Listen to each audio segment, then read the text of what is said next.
Renungan Pagi, Agama yang Bersinar oleh Ellen G. White, 6 Juni 2023. Mari kita berdoa. Bapa kami yang di sorga, Allah pencipta langit dan bumi, laut dan segala isinya, Allah yang maha besar, maha kuasa, sumber segalanya, yang kami sembah selalu melalui anak-Mu yang tunggal, Yesus Kristus.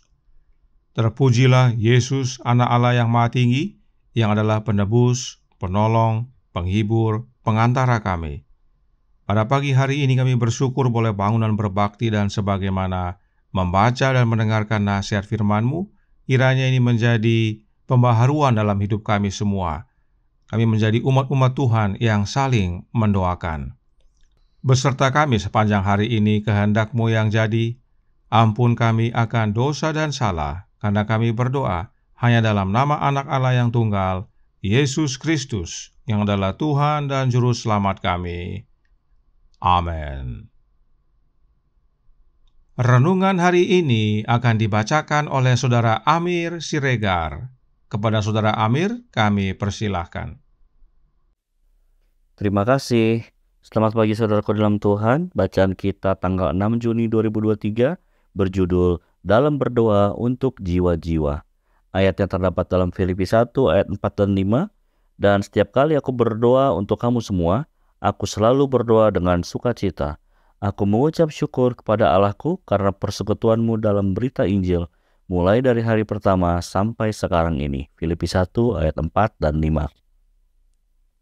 Doa adalah persekutuan dengan Allah, sumber hikmat, sumber kekuatan, dan damai sejahtera dan kebahagiaan.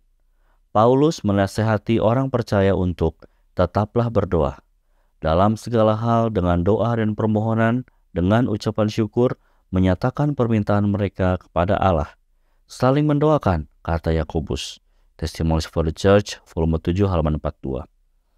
Belajarlah mengamalkan iman dengan menghadirkan sesama Anda di hadapan tahta kasih karunia dan memohon kepada Allah untuk menyentuh hati mereka.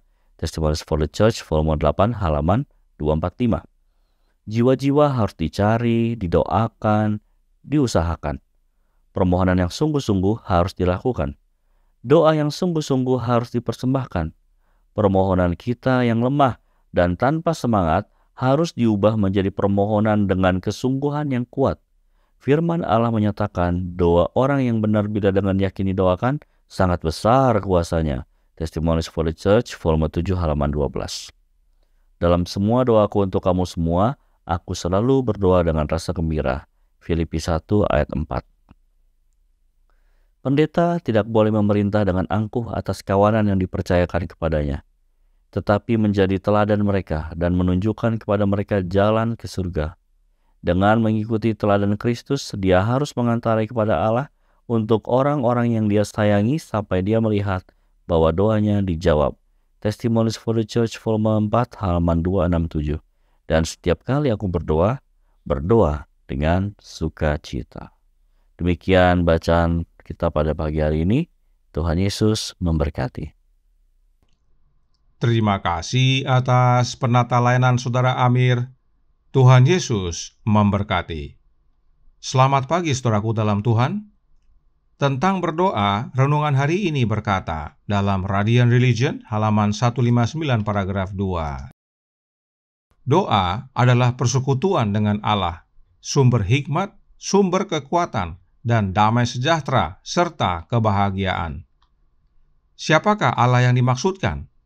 Mari kita baca kalimat selanjutnya yang terdapat dalam Testimonies for the Church, volume 7, halaman 159 paragraf 2, berbunyi, doa adalah persekutuan dengan Allah, sumber hikmat, sumber kekuatan, dan damai sejahtera serta kebahagiaan. Yesus berdoa kepada Bapa dengan ratap tangis dan keluhan. Allah yang dimaksudkan adalah Allah Bapa.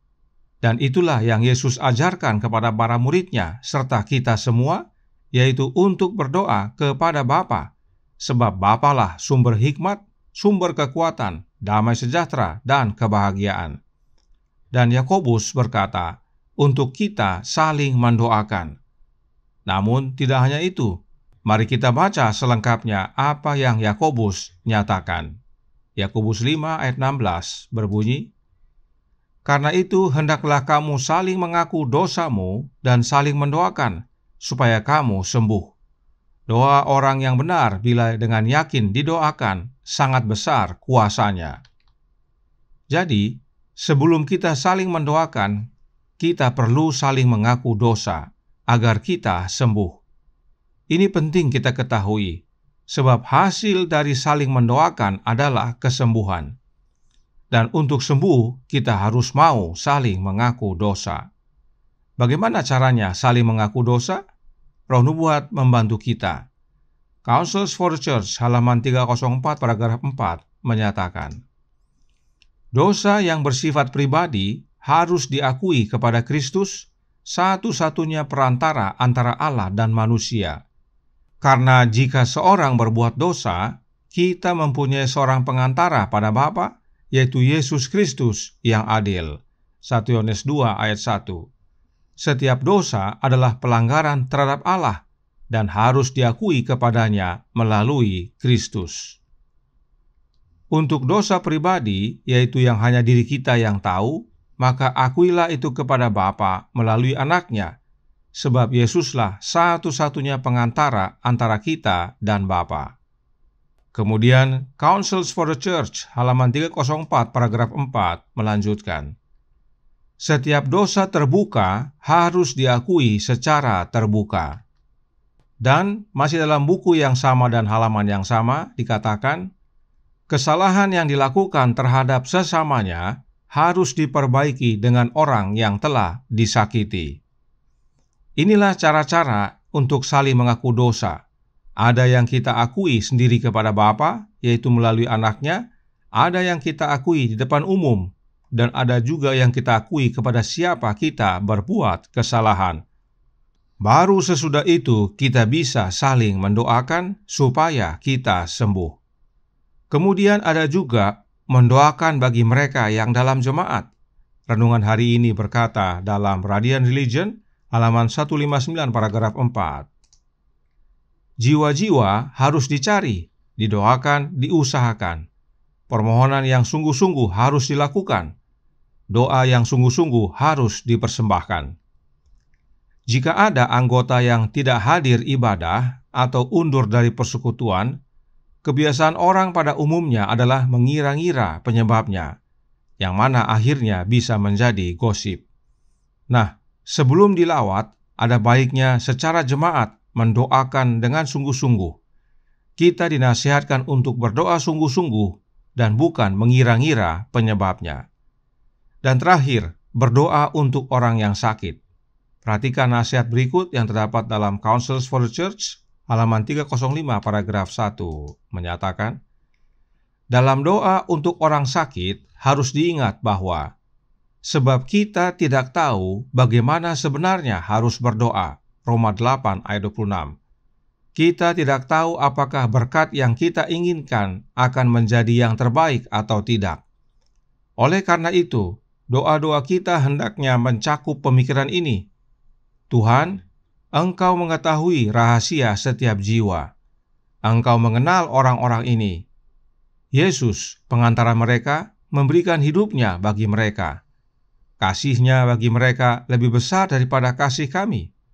Oleh karenanya, jika itu untuk kemuliaan-Mu dan kebaikan orang-orang yang menderita, kami mohon dalam nama Yesus agar kesehatan mereka dipulihkan. Namun, jika bukan kehendak-Mu agar mereka dipulihkan, kami mohon agar rahmat-Mu menghibur dan kehadiran-Mu menopang mereka dalam penderitaan mereka.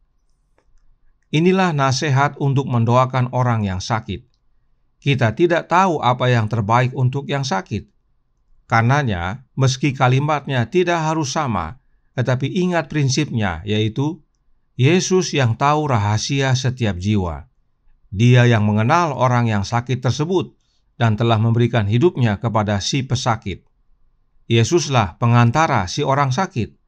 Karenanya, bila kesembuhan adalah kehendak Allah, maka biarlah kehendak Allah yang jadi, dan demi untuk kemuliaan nama-Nya. Dan jika bukan kehendak Allah untuk si pesakit sembuh, biarlah juga kehendak Allah yang jadi, serta mohon agar si pesakit dapat menanggung penderitaannya. Demikianlah saudaraku dalam Tuhan, nasihat untuk berdoa bagi jiwa-jiwa yang lain atau bagi sesama kita manusia, khususnya dalam lingkaran umat-umat Tuhan. Kiranya ini menjadi pembaharuan bagi kita.